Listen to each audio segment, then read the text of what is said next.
Corona virus बेहद डरावनी है। संघर्ष की ये 3 कहानियां। चीन के वुहान शहर से शुरू हुआ कोरोना वायरस संक्रमण लगभग पूरी दुनिया को अपनी चपेट में ले चुका है। हर रोज मौत के आंकड़े सैकड़ों की संख्या में बढ़ जाते हैं और हजारों की संख्या में संक्रमितों के। पूरी दुनिया में इस वायरस के कारण डर का माहौल है, लेकिन इन सब के बीच उम्मीद की बात सिर्फ इतनी है कि बहुत से मामलों में लोग ठीक भी हुए हैं। जॉन्स हॉपकिंस यूनिवर्सिटी के आंकड़ों के मुताबिक कोविड-19 से जहां अभी तक 48,000 लोगों के मौत की पुष्टि हुई है, वहीं करीब 1,95,000 से अधिक मामलों में लोग ठीक भी हुए हैं।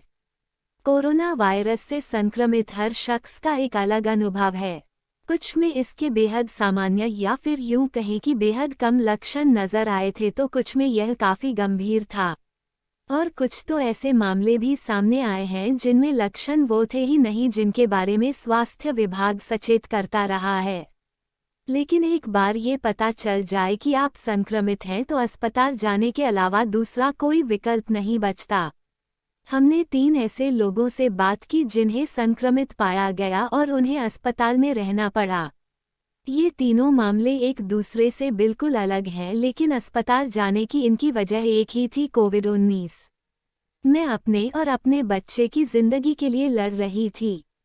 दक्षिण पूर्व इंग्लैंड के कैंट कस्बे के हेर्ने बे इलाके में रहने वाली कैरेन मैनरिंग 6 महीने की गर्भवती हैं। होने वाला यह बच्चा उनकी चौथी संतान है। कैरेन को खांसी की शिकायत हुई। यह मार्च का दूसरा सप्ताह था।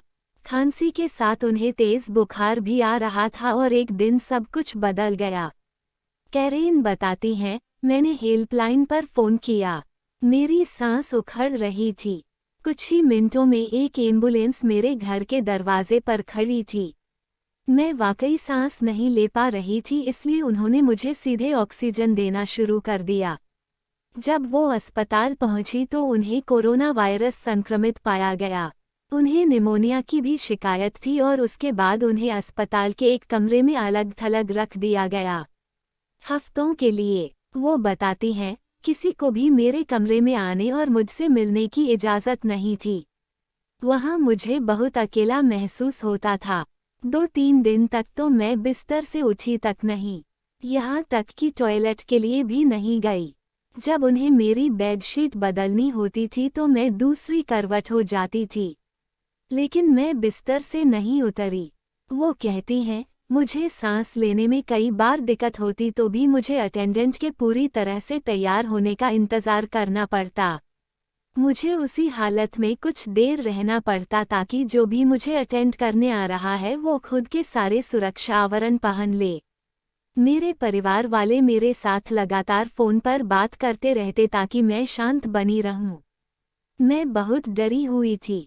मैं मरने जा रही थी और मेरा परिवार कहता कि वो हर चीज़ के लिए तैयार है। कैरेन कहती हैं, मैं हर सांस के लिए जूझ रही थी। ये लड़ाई मेरे और मेरे होने वाले बच्चे के लिए थी।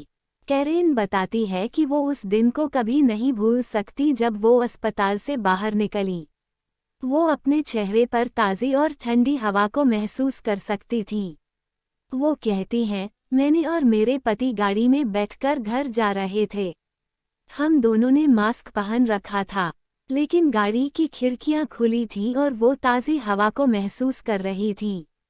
कैरेन मानती हैं कि अस्पताल के उन कुछ अकेले गुजारे हफ्तों ने उनकी जिंदगी को हमेशा के लिए बदल कर रख दिया। उन्हें ये समझ आया कि हर छोटी से छोटी चीज़ का अपना महत्व है। जैसे हफ्तों बाद चेहरे को छूने वाली ताज़ी ठंडी हवा का। कैरेन अब अस्पताल से घर लौट आई हैं, लेकिन घर पर वो सेल्फ आइसोलेशन में हैं। लेकिन उन्हें घर में मौजूद दूसरे लोगों की आवाज़ आती है। घर के लोग उनके कमरे में नहीं आते, पर बाहर खड़े होकर उनका हौसला ज़रूर बढ़ाते रहते हैं। वो मानती हैं कि इस संक्रमण ने उन्हें मजबूत बनाया है।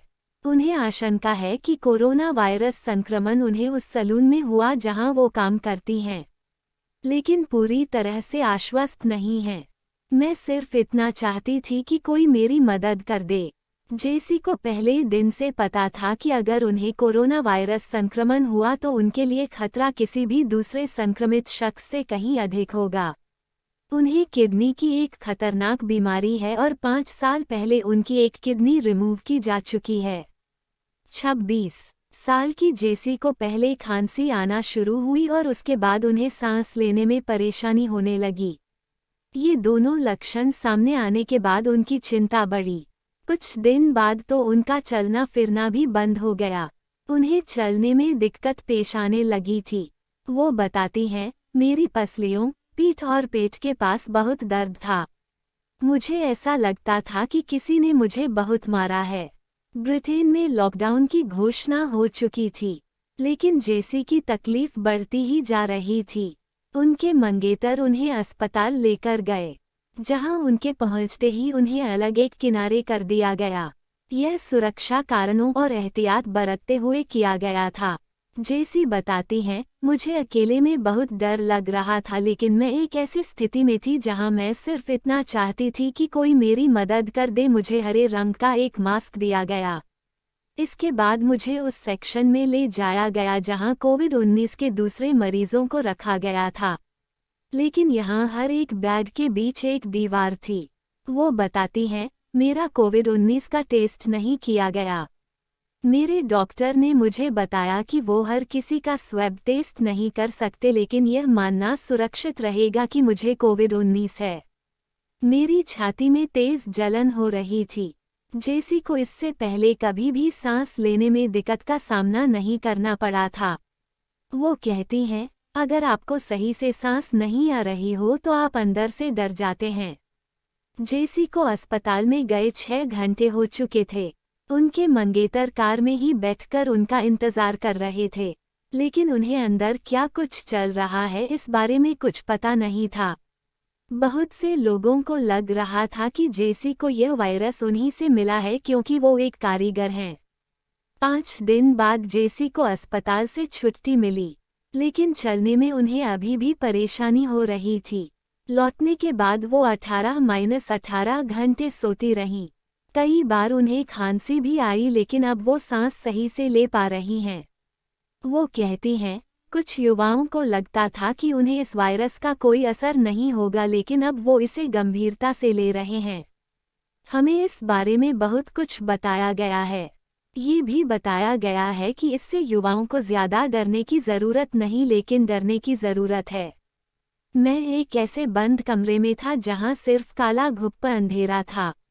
उन्हें पूरा यकीन है कि उन्हें ये संक्रमण कोया मीटिंग के दौरान ही हुआ होगा।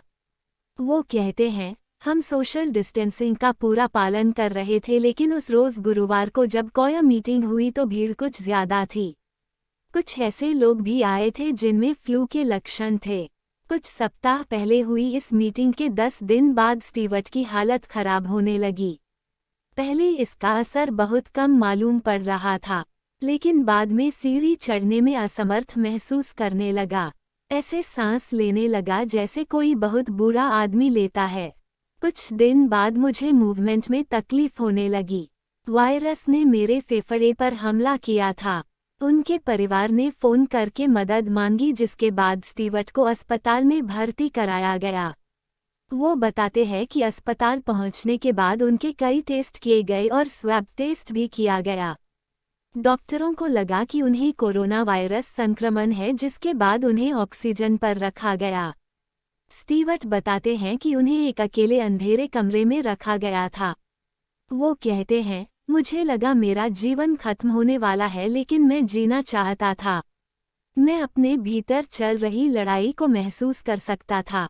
कुछ दिन बाद स्टीवर्ट को अस्पताल से छुट्टी मिल गई, लेकिन घर पहुंचकर भी वो सेल्फ आइसोलेशन में रह रहे हैं। अस्पताल से लौटने के बाद उनकी एक आदत बदल गई है। अब वो पहले की तुलना में बहुत अधिक पानी पीने लगे हैं ताकि उनके फेफड़े और गला पहले की तरह हो सके।